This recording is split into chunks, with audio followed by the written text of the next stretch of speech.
Ahoj fanoušci, já vám právě řeknu nějaké informace o novém klipu a bude tu i můj kamarád, který také v tom klipu bude učíkat. Za chvíli ho zavolám a než vám řeknu informace. Takže klip bude se nahrávat po Vánocích, vyjde v únoru, naše grafička upraví a td. No a Járo, pojď sem. Dobrý den, srdečně vás zdravím. To je můj kámoš Jára a on bude taky účinkovat v tom klipu.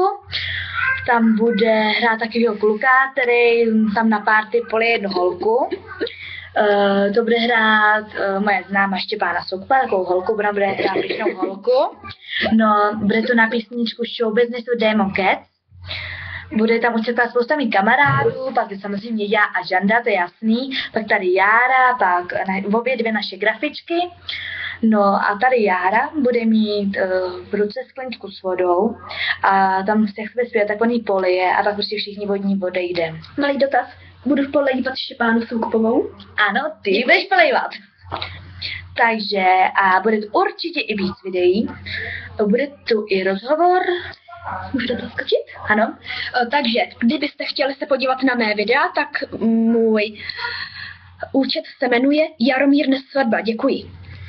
Tak to byl můj kamarád Jaromír Nesvadba. A ještě vám možná natočíme nějaký videa. A možná, jestli mi to tady pán dovolí, vydám i Twitka. Co jste říkala? A nic, ani to tak vysvětlím. Tak ahoj.